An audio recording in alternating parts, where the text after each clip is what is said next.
Procrastination fears me. I have a few niche habits that I think will help those of you that struggle with procrastination.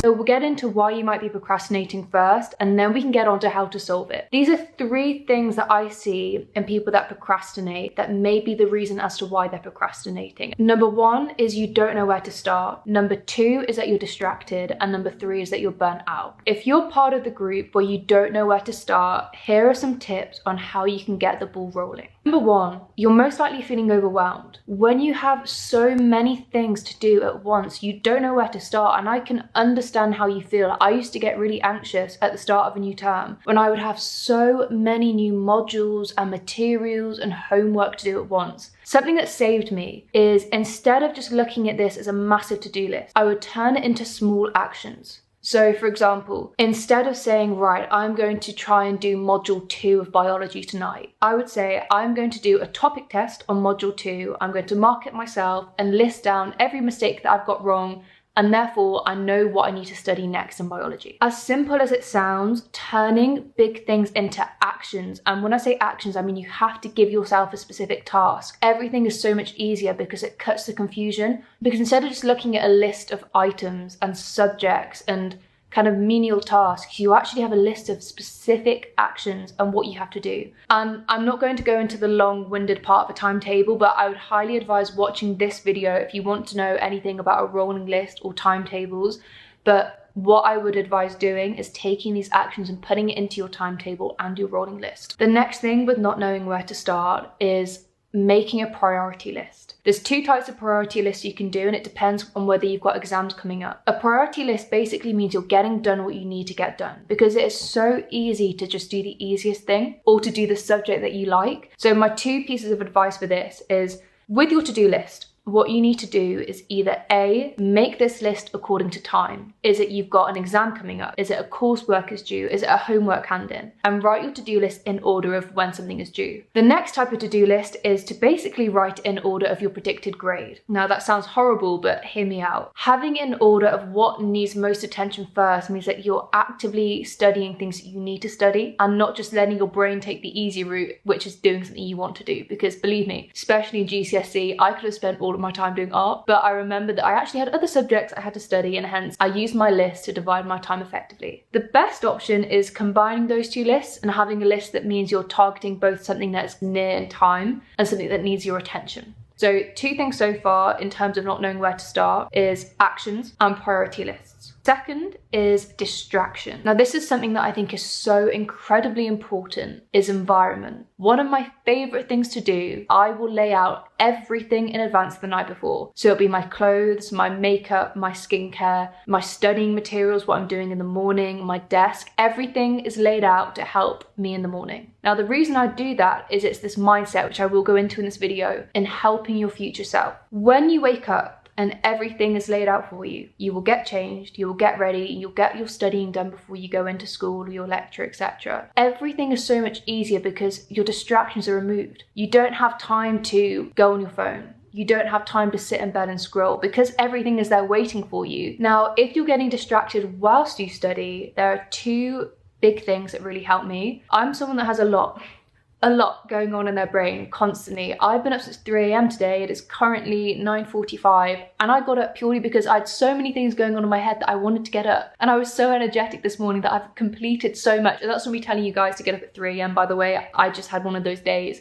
But what I'm trying to say is, if you've got loads of things going on in your head, you need to put it somewhere. Now, what a lot of people resort to is going on their phone. They may search up something that's in their head. They may message someone. And anyway, you get down a rabbit hole of doom scrolling. Something that really helped me, and I have done this since secondary school, is I would carry a little piece of paper on me and I would write down everything in my head. So when you're studying, instead of stopping studying and going on your phone or computer, write down what is in your head on paper. Because then at the end of your study session, you can come back to this piece of paper, go through your thoughts. Are there any things you need to do? Are there any actions you need to take? Or is it just you reflecting on your thoughts alone? But that's something that really helped me. And the next one, and this is a really big reason as to why I created my study platform, is being accountable. So having a study partner will keep you focused. So for example, on my platform, we have the at-home library where all the girls will study together live. And I use that now when I'm working because it helps me to keep focused. Knowing that other people are there with you makes it so much easier. So if you're not on my platform, why not get a friend and FaceTime them and study together? It will really keep you on track, and it will also make it so much more enjoyable because you know that you're not alone. And really quickly to touch on is if you're distracted by your phone, here are some tips that I think really help. Now, this is one that James does. I don't use this because I'm not as addicted to scrolling, but something that he said really worked for him was setting his phone into black and white mode. James, if you're watching this, which he probably isn't, but he does have a habit of turning off the black and white mode and then he'll scroll. But as soon as he turns it back on, he stops because it takes the enjoyment out of being on your phone. So if that's something you struggle with, 100% recommend that. The one that I find that really works is either A, filming myself from studying. The second one is I would set alarms throughout the day of basically when I would have my break, and I wouldn't go on my phone until the alarm went off. And to me, my phone then, its only use was really a timer. So I didn't want to touch my phone because it was keeping account of my time. It wasn't there to enjoy or to scroll on. And it's basically giving your phone a second use. That's a bit of a weird one, but it's something that works for me anyway. The last type of procrastination is if you're burnt out. What I've just said is a lie, because if you're burnt out, you are not procrastinating. You are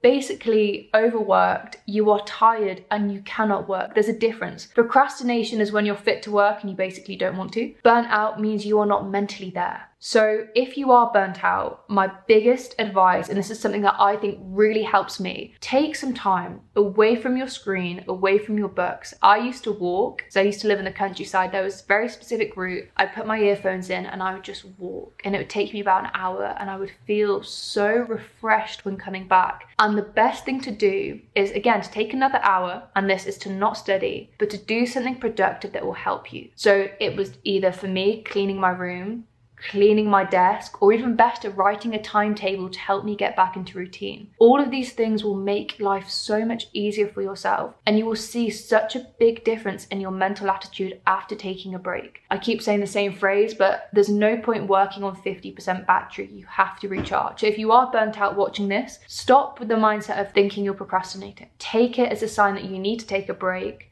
and get back on track. Now, those are the 3 types of procrastination and some tips that I hope will help. This is the part of the video where I kind of explain why I don't procrastinate, and I think if you have a mindset that is similar, or gain a mindset that is similar, then it will help you dramatically. Now, I didn't really realize this until recently, but James said to me, I think you're addicted to delayed gratification. And that's not a bad thing, but it made me realize why I don't procrastinate. And I'm someone who's always saved the best till last, whether that's chocolates in a chocolate box, whether it's a cereal I eat, or whether it's a plate of food. Those are all food related, you can tell I'm hungry. But I have always loved to study and loved to work because I know that I'm opening the most doors for myself in the future, or that I'm gaining discipline and skills that I'll need in the future. If you can shift your mindset to know that you studying right now, maybe it's not what you want to do. Maybe you would rather be on your phone. Maybe you'd rather be with your friends. But when you realize that what you're doing now is helping yourself in the future, everything is so much easier. And this comes back to procrastination. I would rather tick off as much as my to-do list now and get as much done as possible so that the rest of my day is easier. For example, I've been up since 3. That wasn't by choice. But what I've done is I've shifted my whole timetable earlier, and I'm getting everything done that I needed to get done so that I can take a break for the rest of the day. And it's that feeling of knowing that when you have the break, your to-do list is clear. There is no better feeling. And it's that delayed gratification. Don't get me wrong, I would rather not be doing all of my admin in the morning and working, but I know that once that is done, I can rest guilt-free and I can enjoy the rest of my day. So having that shift to delayed gratification and doing things for your future self will shift your perspective on studying and work. I hope this video has been enjoyable or helpful to some of you. Again,